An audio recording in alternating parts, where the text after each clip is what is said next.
جب بھی پاکستان کے سب سے خوبصورت بلے بازوں کی بات ہوتی ہے تو ذہن میں چند نام آتے ہیں، لیکن ایک نام ایسا ہے جس کے کور ڈرائیو کو دیکھ کر لگتا تھا جیسے وقت تھم گیا ہو۔ محمد یوسف۔ جی، آج ہم محمد یوسف کی بات کر رہے ہیں، ایک ایسا فنکار جس کا بلہ کسی برش کی طرح چلتا تھا۔ آپ نے فنکار کا لفظ استعمال کیا، اور میرے خیال میں اس سے بہتر کوئی لفظ نہیں ہو سکتا۔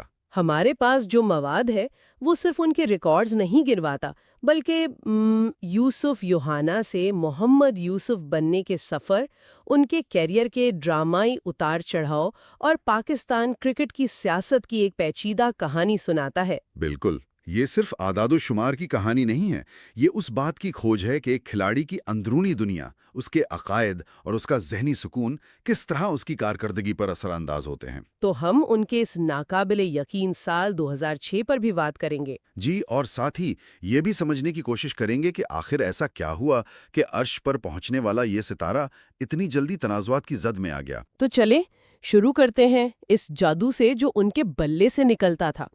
اعداد و شمار تو اپنی جگہ ہے، 381 میچز میں 17,000 سے زیادہ رنز، 39 سینچریاں۔ یہ کسی بھی عظیم کھلاڑی کے کیریئر کی نشانی ہے۔ لیکن جو چیز انہیں الگ کرتی ہے وہ ہے سال 2006۔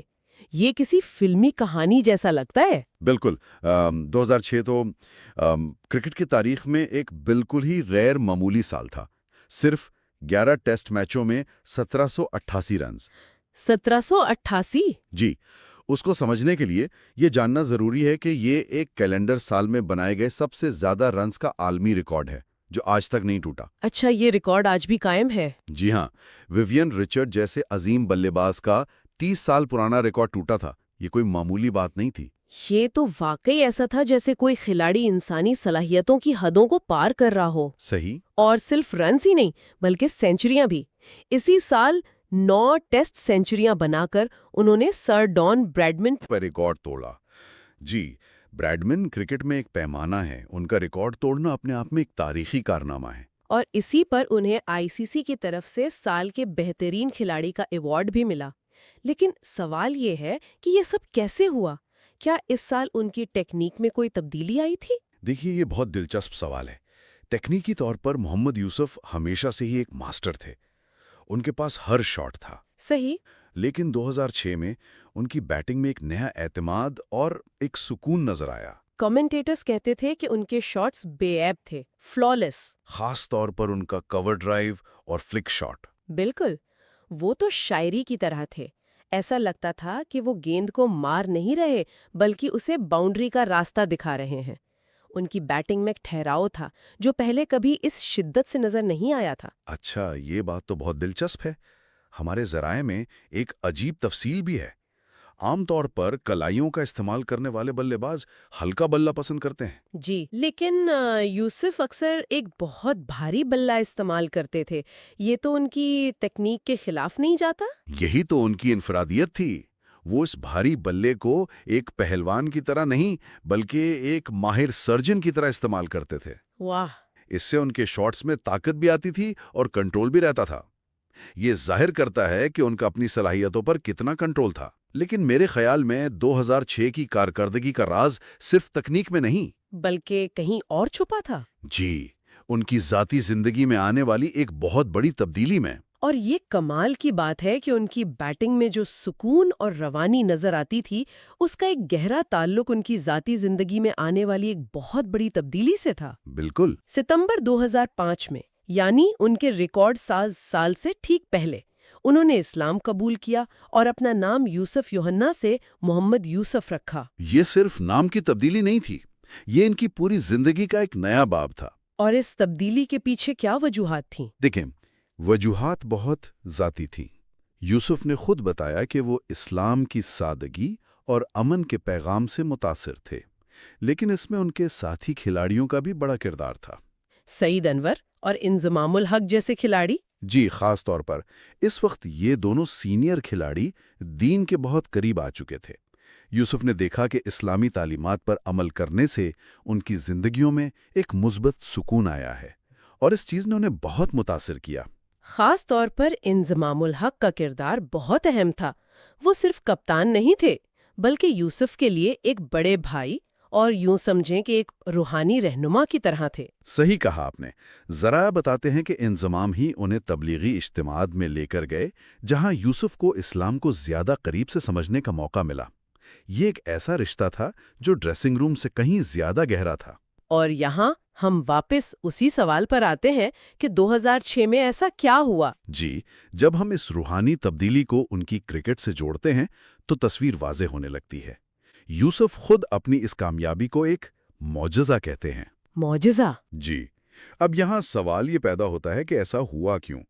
ماہرین نفسیات شاید یہ کہیں کہ روحانیت نے انہیں ایک ایسا ذہنی سکون دیا جس سے وہ کیا کہتے ہیں پرفارمنس انگزائٹی یا ناکامی کا خوف ختم ہو گیا۔ اچھا۔ جب ایک کھلاڑی اس دباؤ سے آزاد ہو جاتا ہے تو اس کا اصل ٹیلنٹ کھل کر سامنے آتا ہے۔ یعنی آپ کہہ رہی ہیں کہ شاید 2006 میں ہم خالص محمد یوسف کا ٹیلنٹ دیکھ رہے تھے جس پر کوئی ذہنی بوجھ نہیں تھا؟ بالکل، اور یہ بات اس لیے بھی اہم لگتی ہے کیونکہ یوسف نے خود بتایا کہ اسلام قبول کرنے سے پہلے وہ شدید ڈپریشن اور ذہنی تناؤ کا شکار تھے۔ واقعی؟ جی، ان کی بیٹی کی بیماری جیسے ذاتی مسائل نے انہیں اندر سے توڑ دیا تھا۔ تو پھر تو یہ تبدیلی ان کے لیے ایک بہت بڑا سہارا بنی ہوگی۔ بالکل، سوچے کہ ایک کھلاڑی جو ہر وقت ذہنی دباؤ میں ہو اس کی کارکردگی پر کتنا اثر پڑتا ہوگا۔ انہوں نے خود کہا کہ اس تبدیلی کے بعد ان کی زندگی میں ایک ٹھہراؤ اور سکون آیا۔ اور جب ذہن پرسکون ہو تو جسم بھی بہتر کام کرتا ہے۔ صحیح، ان کی توجہ صرف کرکٹ پر مرکوز ہو گئی، نتیجہ کیا نکلے گا اس کی فکر ختم ہو گئی۔ یہی وہ ذہنی کیفیت ہے جسے کھلاڑی دی زون کہتے ہیں، اور یوسف 2006 میں تقریباً پورا سال اسی زون میں رہے۔ تو ایک طرف یہ ناقابل یقین عروج، روحانی سکون اور عالمی ریکارڈز تھے، لیکن پاکستانی کرکٹ کی کہانی کبھی بھی سیدھی نہیں ہوتی۔ بالکل، جس تیزی سے وہ عروج پر پہنچے اتنی ہی ڈراماٹک طور پر ان کے کیریئر کا اختتام ہوا۔ اب بات کرتے ہیں 2010 کے اس تنازع کی جس نے سب کچھ بدل کر رکھ دیا۔ یہ ان کے کیریئر کا سب سے افسوسناک باب ہے۔ اس کی بنیاد 2009-2010 کے آسٹریلیا کے دورے پر رکھی رہی۔ وہ تو ایک بہت ہی تباہ کن دورہ تھا پاکستان کے لیے۔ قومی شرمندگی کی طرح تھا، جہاں ٹیم کو ہر فارمیٹ میں بدترین شکست ہوئی۔ محمد یوسف اس وقت ٹیم کے کپتان تھے اور ان پر دباؤ بہت زیادہ تھا۔ لیکن یہ صرف ہارنے کی بات نہیں تھی۔ دورے کے بعد جب ٹیم واپس آئی تو میڈیا میں ایسی خبریں آنے لگیں جنہوں نے سب کو ہلا کر رکھ دیا۔ جی، ٹیم کے اندر شدید گروپ بندی، کھلاڑیوں کے درمیان لڑائی جھگڑے اور نظم و ضبط کی سنگین خلاف ورزیوں کی کہانیاں۔ کہا جا رہا تھا کہ ڈریسنگ روم کا ماحول زہریلا ہو چکا تھا۔ ان حالات میں پاکستان کرکٹ بورڈ نے ایک انکوائری کمیٹی بنائی۔ اور اس کمیٹی نے جو رپورٹ پیش کی وہ کسی بم دھماکے سے کم نہیں تھی۔ کیا تھا اس رپورٹ میں؟ کمیٹی نے محمد یوسف اور یونس خان، جو اس وقت ٹیم کے دو سب سے سینئر کھلاڑی تھے، انہیں ٹیم کے مسائل کی جڑ قرار دے دیا۔ کیا یوسف اور یونس کو؟ جی، اور پھر وہ سفارش کی جس کی کرکٹ کی تاریخ میں کوئی مثال نہیں ملتی۔ ان دونوں کھلاڑیوں پر تاحیات پابندی لگا دی جائے۔ تاحیات پابندی؟ اپنے دو بہترین بلے بازوں پر؟ مطلب اس کی وجہ کیا بتائی گئی؟ یہ تو قربانی کا بکرا بنانے جیسا لگتا ہے۔ یہی سوال اس وقت سب پوچھ رہے تھے۔ کمیٹی کی رپورٹ میں ٹیم میں انتشار پھیلانے اور منفی رویہ جیسے الزامات تھے، لیکن کوئی ٹھوس ثبوت سامنے نہیں لایا گیا۔ تو پھر یہ سب کیوں کیا گیا؟ اور عوامی غصے کو ٹھنڈا کرنے کے لیے بڑے ناموں کو قربان کر رہا تھا۔ یہ ادارہ جاتی سیاست کی ایک بدترین مثال تھی۔ اس فیصلے پر محمد یوسف کا رد عمل بھی بہت شدید تھا۔ 29 مارچ 2010 کو انہوں نے ایک پریس کانفرنس کی جو بہت جذباتی تھی۔ جی، وہ شدید غصے میں تھے اور انہوں نے کہا کہ ان کی 12 سالہ خدمات کا یہ صلہ دیا گیا ہے۔ اور اسی پریس کانفرنس میں انہوں نے دل برداشتہ ہو کر انٹرنیشنل کرکٹ سے ریٹائرمنٹ کا اعلان کر دیا۔ ایک عظیم کیریئر کا ایسا اختتام بہت تکلیف دہ تھا۔ لیکن کہانی وہاں بھی ختم نہیں ہوئی۔ پی سی بی کے اس فیصلے پر میڈیا، سابق کھلاڑیوں اور عوام کی طرف سے اتنا شدید دباؤ آیا کہ بورڈ کو پیچھے ہٹنا پڑا۔ اچھا، تو پابندی واپس لے لی گئی؟ کچھ ہی مہینوں میں پابندی ہٹا دی گئی۔ یوسف نے 2010 میں ایک مختصر واپسی بھی کی، لیکن وہ جادو، وہ تسلسل واپس نہیں آ سکا۔ شاید وہ ذہنی طور پر تھک چکے تھے۔ بالکل، اور شاید ان کا اعتماد بھی ٹوٹ چکا تھا۔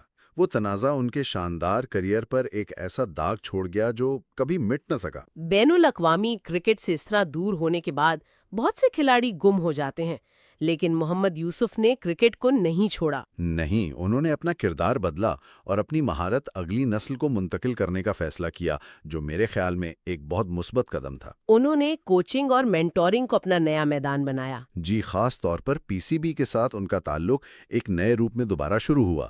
انہیں لاہور کی نیشنل کرکٹ اکیڈمی، جسے اب ہائی پرفارمنس سینٹر کہتے ہیں، میں بیٹنگ کوچ مقرر کیا گیا۔ یہ وہی ادارہ تھا جس نے ان پر پابندی لگائی تھی، اور اب وہی ان کے تجربے سے فائدہ اٹھانا چاہتا تھا۔ اور ان کا کام صرف سینئر سطح تک محدود نہیں رہا۔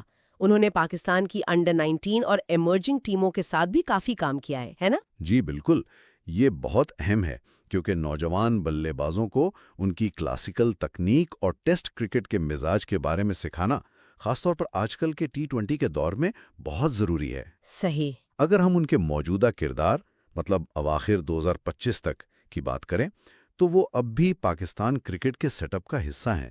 وہ ڈومیسٹک ٹیموں کی کوچنگ کرتے ہیں اور اکثر ٹی وی پر بطور کرکٹ ماہر نظر آتے ہیں۔ اور وہاں وہ اپنی بے باک اور سیدھی بات کے لیے جانے جاتے ہیں۔ بالکل، وہ آج بھی اسی طرح کرکٹ کی خدمت کر رہے ہیں، بس میدان بدل گیا ہے۔